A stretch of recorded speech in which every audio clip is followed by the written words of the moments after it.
안녕하세요. 프렌드된 김쌤입니다. 반갑습니다, 여러분. 오늘 이야기는 인비즐라인 착용 주기에 대한 이야기입니다. 유튜브 영상에 질문자의 댓글도 있고 해서 한번 읽어봐 드리도록 할게요. 유튜브 매번 잘 보고 있어요. 정말 도움 많이 돼요. 칭찬이네. 감사합니다. 인비즐라인 하고 싶은데 보면 사람들마다 갈아 끼는 게 어떤 사람은 3주, 어떤 사람은 1주 이러던데 다 다른 이유가 뭔지 궁금해요. 이런 거 제가 설명드리고 싶었는데 딱 질문해 주셔서 답변 드리도록 하죠. 인비즐라인 착용 주기는 제조사의 어떤 방침이 있겠죠. 첫 번째 인비즐라인 나왔을 때는 2주마다 끼는 것으로 되어 있었어요. 그 다음에 조금 더 이제 장치가 발전되다가 열흘로 단축됐어요. 인비즐라인의 교체 주기가 빨라질수록 치료 기간도 단축되겠죠. 그러다가 G7 피처가 나왔어요. 여러분, G7에서 느껴지는 느낌 있죠. 7일까지 단축시킬 수 있는 피처가 개발된 거죠. 그래서 최근에는 인비즐라인 치료를 하시는 원장님들이 7일 주기로 장치를 교체하라고 권고한다고 합니다. 근데 여러분, 이것은 평균적인 거죠. 이 평균이 전부를 말해주지 않지 않겠습니까? 일주일마다 교체를 할 수 있지만 과연 일주일마다 치료가 잘 될까요?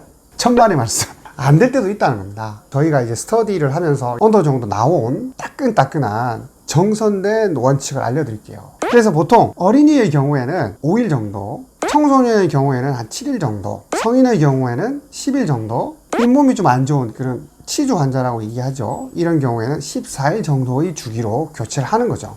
다 다르죠? 이유가 있겠죠. 아이들의 경우에는 뼈의 속성이 굉장히 물렁물렁하면서 굉장히 빨리 치유가 되죠. 그러니까 주기가 빨라도 치료를 다 받는 거예요. 성인의 경우에는 좀 늦어지는 이유는 그러한 반응 속도가 느린 거죠. 우리가 딱 맞아도 반사적이 무지하게 느리잖아. 우리 애들은 공 날라오면 다 피하는데 난 두 개를 다 두개 맞지. 아무튼 성인들은 그러한 반응 속도가 좀 느립니다. 그래서 좀 늦게 교체를 하는 거죠. 잇몸이 안 좋은 치주 환자 같은 경우에는 인비즐라인 회사에서 말한 대로 7일씩 가면 잇몸이 다 아작나요. 장난 아니까 진짜. 그렇게 가면은 안 됩니다, 잇몸이. 근데 그런 얘기의 어떤 속성들은 알려주질 않죠. 회사는 어차피 제조사. 이러는데 의사의 어떤 전문적인 치료 영역에 있어서는 또 다른 어떤 상황들이 엄청나게 많다는 것을 저희들은 너무 잘 알고 있기 때문입니다.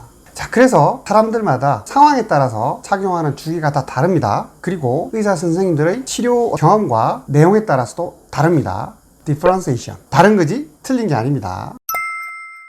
보통 일반적으로 인비즐라인 치료를 하시는 분들은 한 달 동안, 즉 처음 한 달 동안은 적응 기간이 필요하겠죠. 아무리 편하고 쉬운 장치를 하더라도 한 달 정도는 적응 기간이 필요해요. 필요 없습니까? 필요 없는 사람들도 있더라고. 빨리빨리 일주일 5일마다 막 교체하고 싶어 하신단 말이에요. 빨리 교정이 되고자 하는 욕심? 뭐 그런 것 때문에. 아무튼 그래서 일단 저 같은 경우도 10일씩 착용하는 것을 원칙으로 합니다. 어린이든 성인이든 관계없이.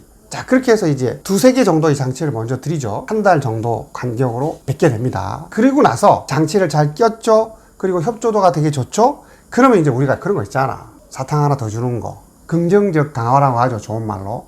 당근을 주는 이유가 뭐냐면 이 인비즐라인 장치는 계속 장치를 교체해서 껴야 되죠. 귀찮은 사람 무지하게 많아. 하지 마. 인비즐라인. 교체하는 거 싫은 사람은 인비즐라인 하실 필요 없습니다. 그런데 이런 걸 열심히 잘 하시는 분들 계시죠. 그러면 치료 결과도 좋고 치료 기간도 단축돼요. 그래서 열흘 동안 주기적으로 끼는 것을 일주일 동안 주기를 줄여서 치료를 하게 된다는 거죠. 그게 얼마나 좋아요. 칭찬 맞는 거죠. 어린이의 경우에도 보통 일반적인 프로토콜은 7일이라고 말씀드렸었는데 잘 적응하거나 아주 협조도가 좋은 어린이한테는, 학생들한테는 당연히 이제 5일만 껴도 충분하다 라고 좀 더 긍정적 강화를 저희가 시켜드릴 수 있다는 거죠. 치료 기간이 무지하게 빨라진다니까. 좀 빨라진다. 근데 이틀 줄어든 거 쌓이면 무지하게 길어요. 그런데 말이죠. 예외는 있습니다. 아무리 협조도가 좋고 좀 더 치료 기간을 단축시키기 위해서 착용 주기를 10일에서 일주일로 바꾸고 싶다 하더라도 치료의 예측성이 떨어지는 치아 이동이 있거든요.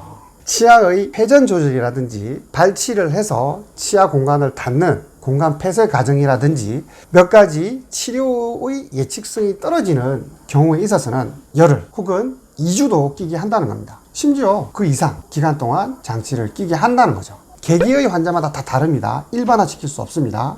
치주 환자의 경우에도 마찬가지죠. 잇몸이 너무 약하기 때문에 회사에서 알려준 일주일간의 장치 교체 주기보다는 좀 더 긴 2주 정도 착용시키는 이유가 이게 해봐야 한다니까. 이게 회사에서 시킨 대로 진짜 일주일마다 교체하다가는 큰일 나죠. 그래서 경험이 중요하다는 거 다시 한번 말씀드릴 수 있겠죠. 아무튼 어떤 경우에도 예외라는 것은 있을 수 있기 때문에 이러한 인비즐라인 착용 주기가 제가 말씀드렸던 어떤 기본적인 틀에서 조금씩 또 달라질 수 있는 예외가 있다는 것을 마지막으로 한 번 더 설명드렸습니다. 어떠셨나요, 여러분? 여기까지 사람들마다 각기 다를 수밖에 없는 인비즐라인 착용 주기에 대해서 설명드렸습니다. 끝까지 시청해 주셔서 감사합니다. 여기까지 프렌디된 김쌤이었습니다.